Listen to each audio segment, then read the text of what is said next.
पुरुखाये वेदग्गुं सर्वं जदभूतं जच भाव्यम उतामृतत्वशेषानो जदन्नेनातिरोहति। नमो नमः।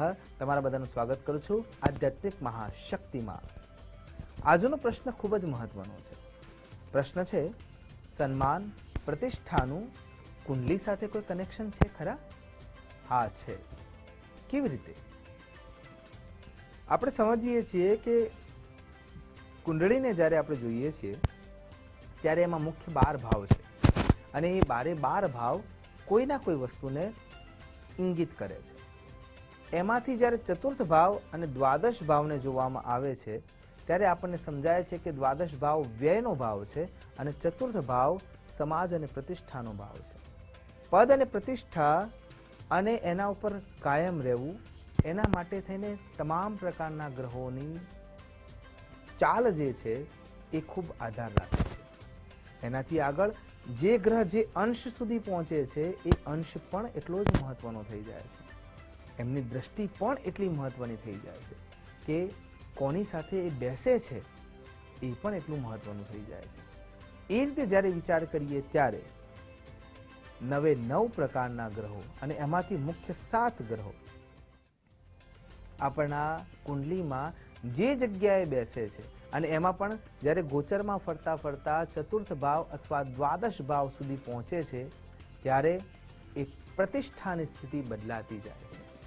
એટલા માટે આ 7 ગ્રહો પ્રતિષ્ઠા માટે યોગ્ય જ છે। જેમ કે સવિતા સૂર્યનારાયણની જો ચર્ચા કરીએ અને એ ચતુર્થ ભાવમાં પહોંચે છે તો એ વખતે વ્યક્તિમાં એવા વિચાર આવવાની શરૂઆત કરશે કે હવે હું નિયમિત થવા લાગુ, હવે મારે મારા કાર્યને વધુ ચોક્કસ કરવું જોઈએ, કેમ કે સવિતા સૂર્યનારાયણ પોતાના રૂટીન પ્રમાણે દરરોજની ક્રિયામાં સંપૂર્ણ નિયમિત છે।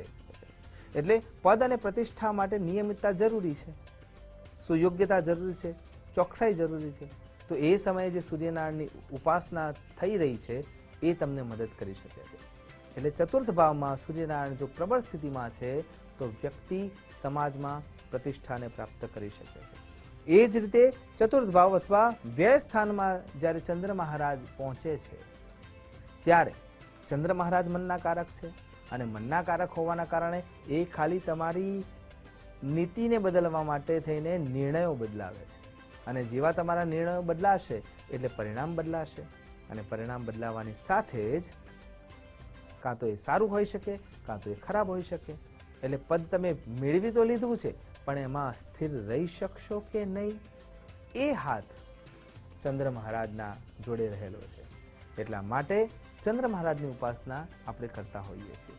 તો પ્રતિષ્ઠા માટે માનસ તંત્રને સુયોગ્ય રીતે ચલાવવા માટે જે નિર્ણયોની જરૂર છે એ કોઈ પણ વ્યક્તિ અસર કરી રાખતું હોય તો ગ્રહોની દ્રષ્ટિએ ચંદ્ર મહારાજ છે અને ચંદ્ર મહારાજની ઉપાસનાથી માનસિક વિકારોથી બચી શકાય છે। એ રીતે વિચાર કરીએ તો મંગળ દેવતા એમાં શક્તિ છે, ઓજ છે, તાકાત છે, સાહસ છે। તમે પ્રતિષ્ઠા મેળવવા માટેના પ્રયત્નો કરી રહ્યા છો, એ મેળવવા માટે કેટલાય પ્રકારના સાહસ કરવા પડતા હોય છે, કેટલી જગ્યાએ નિર્ભીકતા દાખવવી પડતી હોય છે અને એ નિર્ભીકતા તમને કોઈ આપી શકે છે તો એ મંગળ દેવતા છે।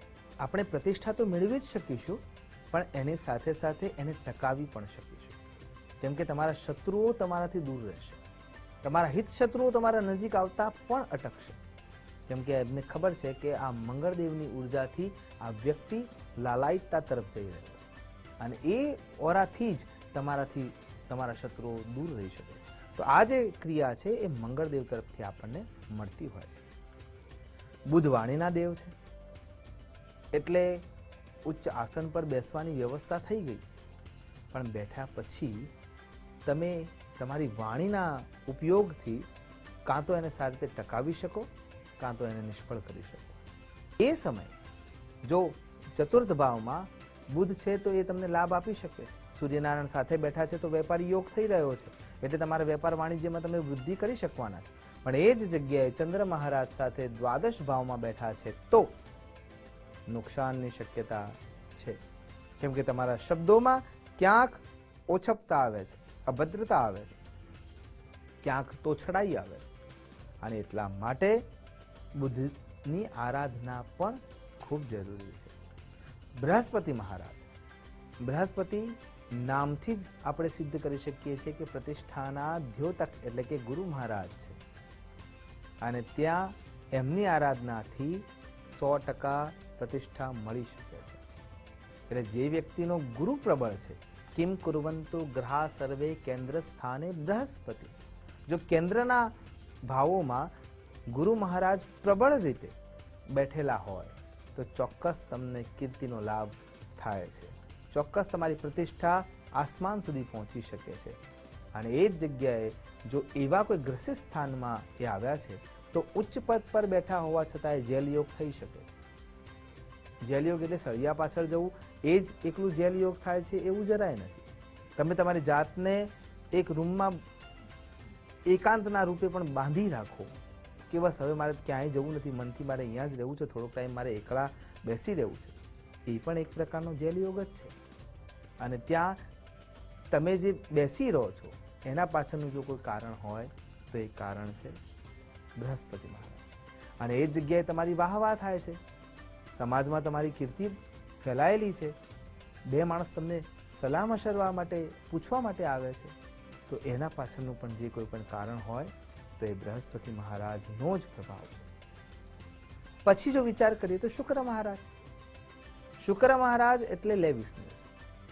બંને પક્ષે એ સારી પણ છે અને ખરાબ પણ છે. જ્યારે એમની સ્થિતિ પ્રબળ હોય છે ત્યારે વ્યક્તિ ઉચ્ચતમ શિખરની ભૌતિક સુખાકારી ભોગવે છે, તમામ પ્રકારની સુખ સુવિધા એના આજુબાજુમાં જોવા મળે છે.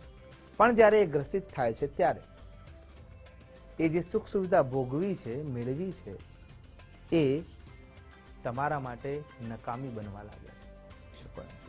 ત્યારબાદ આવે છે શનિ મહારાજ, અને શનિ મહારાજની સ્થિતિ ન્યાયની છે, નીતિની છે.